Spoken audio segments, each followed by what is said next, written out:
All right, so most of you guys can recognize this room. This is the room that I've been doing all my recording in so far for the channel. Now, get this.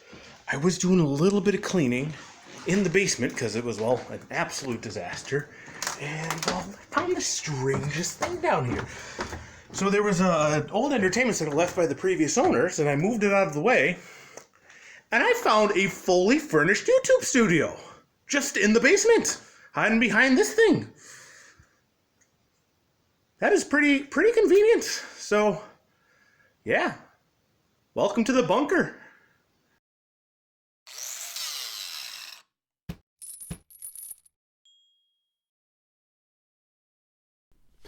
Hello everybody, welcome back to Chain of Commander, your source for general chit-chat on the Commander format.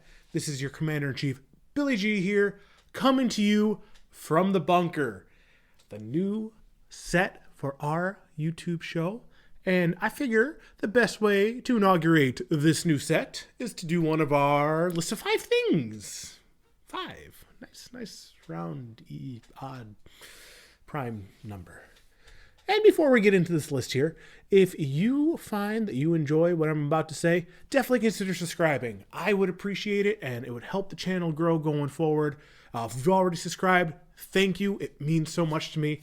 And with that said, let's get this list going. Wizards recently announced that they, through the Commander Legends set that they're releasing here, that they are releasing 41 new partner commanders. And that got me thinking about all the different types of mechanics that they've taken advantage of in the Commander format to kind of spice up these commanders. So today we're going to go over 5 different mechanics utilized by commanders in the Commander format. And I think we can start this list off reasonably with that aforementioned partner mechanic. Now, originally from Commander 2016, that was the set with the different 4-color commanders. The partners were designed to be able to partner. They were legendary creatures that could be paired up with any other legendary creature with the partner mechanic to lead the helm of your deck. And at the time, these commanders, they didn't really promote specific strategies or anything, but they would promote getting you value out of doing stuff that you were probably going to be doing anyways. And this would allow decks to really kind of make 3 to 4 color good stuff decks. Like you look at Timna, the Weaver. She gave you card advantage just for doing damage to your opponent. And then Vial Smasher, he just did damage to your opponent for casting spells. These are things you're going to be doing anyway. So people would just create 3 to 4 color decks, pairing 2 of these guys together, and then put all the good stuff cards in it. Not that great. Fast forward to Battle Bond, and they released the partner mechanic again, but this time the partners can only be paired with specific other creatures. And this resulted in much more narrow strategies being promoted by these commanders.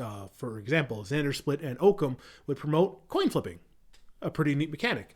The downside of this is that you will never see one of these commanders running around individually. They will always be in their pairs. So as much as you could have 3 possible pairings of them with the 2 individuals and then the 1 paired, you're only going to see them paired out in the wild. So maybe a little bit too narrow. Come along to Commander Legends. 41 new pairs, 41 new commanders with partner rather, which can lead just within themselves 1,640 new combinations of these commanders. And these commanders, we haven't seen too many of them quite yet, but from the ones that are spoiled, they do seem to be a bit more narrow in their design, maybe a bit more specific towards specific strategies. So got a little bit of hope for them here. Overall, the partner mechanic in general, I think is pretty neat. I'm going to give it a 6 here. It seems like Wizards is learning from their mistakes from previous partners and is willing to experiment and try to kind of hone them in to be a more reasonable mechanic to prevent those 3 to 4 color good stuff decks we saw earlier on in the mechanic. So very excited to see which way this goes, but with 1,640 new possible combinations, I wouldn't be surprised if 1 or 2 of them are a little bit broken.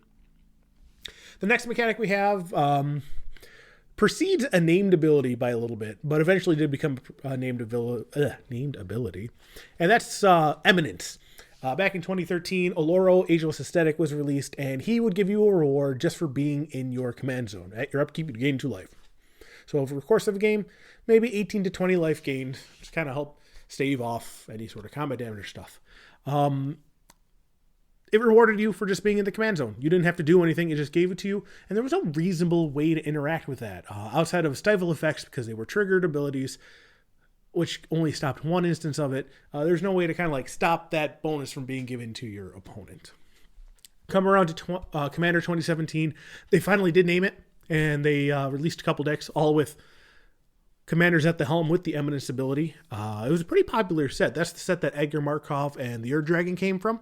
Edgar Markov would give you an extra vampire token whenever you cast a vampire, and the Ur Dragon would make your dragons a little bit cheaper to cast when he's in your command zone.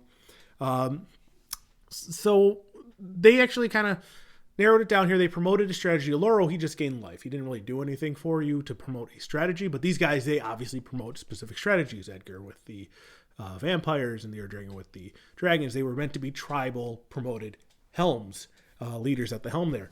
But some of these effects ended up being pretty strong. Edgar Markov ended up being a super aggro guy, and nobody would ever cast their Edgar. They would just make a bajillion vampires within the first couple turns.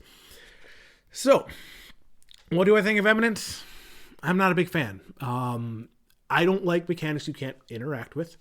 And it leads to a poor design space where in order to fix it, we have to be able to either weaken the effect that is almost useless, or we have to allow other players to interact with it. And I'm not a game designer, so I don't know how to go about doing that. But the answer to that would require a decent amount of creativity. So I'm giving this one a 2 out of 10. Not a big fan. I'd be super cool to see somebody kind of fix it going forward, though. But for now, it is what it is. The next one we have here, back in Commander 2015, they released the experience counters commanders. These were commanders that would gain experience counters as you did things to promote whatever deck they were trying to do, whatever effect they were trying to go for. Early on, these particular commanders, this is like Marin or what's his face? Azuri. They would reward you for doing things that you might be already doing already. Marin gave you experience counters for having your creatures die. Azuri would give you experience counters for casting little things. So it was very easy to get these experience counters, and these experience counters ended up with pretty mighty rewards. Azuri buffed your things, and Marin would be able to bring your things back from the graveyard. And there was no way to interact with these experience counters at that time. Since then, they've released one more experience commander, Kelsian the Plague. He requires more hoops to jump through to get your experience counters, but his effect isn't even that good. Once you do have the experience counters, it's just more spotted removal versus being able to bring things and reanimate things from the graveyard. And Wizards, they recognize the idea of counters kind of being an issue because this was around the same time energy was running rampant in Standard. So they printed a couple answers. They had Solemnity, which prevented counters from being added to players. So a player wouldn't be able to get more experience counters, but they'd keep what they already have. And they had Sun Cleanser, which would allow you to target an opponent to remove all counters on them and prevent them from getting any further counters. That said, I think Wizards needs to find something in between the original commanders and Kelsian here, because I like the idea of the experience counter mechanic. I just need ways to interact with it a little bit better. I think it's perfectly reasonable for there to be a spell that says destroy target creature. Its controller loses experience counters equal to its toughness, power, CMC, what have you. And that would allow you to be able to interact with other players' experience counters versus making it difficult for them to get it or making it too easy and the effect to be too powerful. Something to allow you to just bring them down a notch. That said, I'm going to give this about a 4 for now. I like the mechanic, but I think it needs a little bit more work, but there's a lot of room for improvement. So 4, not bad. Got a lot of room to improve. The next mechanic we have here, there's only two creatures that I know of that kind of fall into this category, and those are activated abilities in the command zone. These are abilities that can get around commander attacks because their activated abilities are not casting the creature. And the first one to have this was Revi, Imperial Tactician. It just had the activated ability to put it on the battlefield. That's all that activated ability did. You can use it anytime. There's no restriction using this ability. You just pay the 4 mana, move it on the battlefield. It can tap or untap something. He was the inaugural stacks commander, being able to tap and untap things like Winter Orb and stuff like that, which allowed you to untap your stuff and while the other people still have their stuff being tapped, and didn't really promote a specific strategy otherwise. There's nothing within the card that says, hey, you have to play stacks. Just people ended up playing stacks. Fast forward a little bit to the Commander 2018 set, and Yuriko the Tiger Shadow came out, which also had an activated ability. This was the Commander Ninjutsu. So if you had an unblocked creature at combat, you can return that creature to your hand and bring Yuriko out onto the field tapped and attacking. This was a huge step forward. Now having to have a specific requirement to pull off the activated ability seemed much more restrictive on the free, just use it whenever. It actually promoted very specific synergies, very specific strategies for the deck building process. My only concern with Yuriko is that I think they made her effect a little bit too cheap. It only costs blue and a black to be able to command her ninjutsu, so if you had a turn 1 unblockable creature, you could start getting her out there pretty much right away. And a little bit too quick, but I think it was a huge step in the right direction. That said, only 2 creatures with this effect is not enough to really give me an informed ranking, so I'm going to give it a 5 for now. I love the idea of having an activated ability that requires you to go through a couple hoops to use to get around commander tax. I think that's a really neat design space that can explore going forward, and I'd love to see what they come up with, see if they end up going in that direction ever again. And the last one we got for you here was back in 2014. The commander set, all 5 decks were monocolored decks led by the helm by a planeswalker.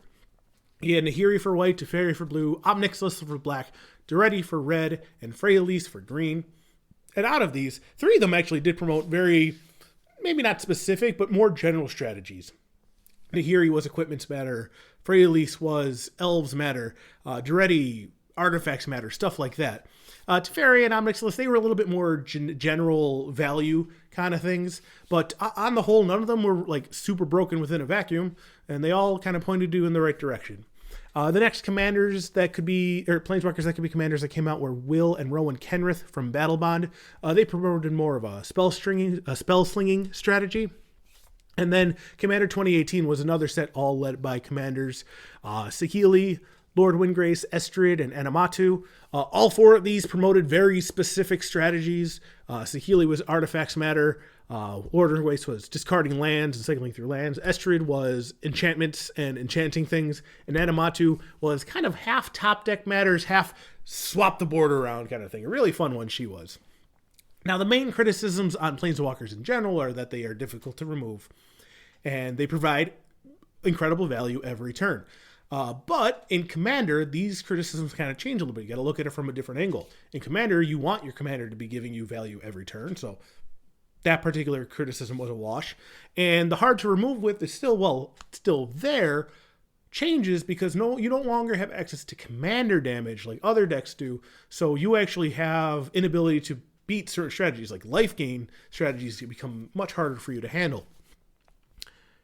As of right now, the commanders that they have printed for the purpose of being, or the planeswalkers they've printed for the purpose of being their commanders, have been very well vetted. Outside of Teferi ending up with a CEDH deck and Lord Windgrace being pretty powerful in his own, all these commanders seem very well designed for nice, solid, strategic commanders, and they don't feel broken. They don't feel like they would cause any issues in a playgroup. But that said, there's been talk about making all the planeswalkers commanders, and I think that's not what we want, because then every planeswalker is going to be under this vetting that they have to be designed specifically for a commander as well. As it stands right now, I give this one a 7. I think these commanders or planeswalkers as commanders have been very well designed. Barring any major changes going forward, as long as Wizards plays it a little bit more conservative when designing these specific planeswalkers, I think we'll be safe. So I like it as long as there's no major changes going forward. But that said, all of these ratings, they are subject to anything Wizards does going forward. They might make something better. They might make something worse. These ratings are subject to change. So definitely let me know below what you think things should be rated, what your favorite commander mechanics are, what your least favorite commander mechanics are. And like I said, if you aren't part of this channel quite yet and you enjoyed this video, consider subscribing while you're down there. There's a little bell icon to get notifications and whatnot. But regardless, thank you very much for joining me today. I'll try not to die in front of you. And I hope you all have a good day, and I'll see you again in the future. Take care. Bunker!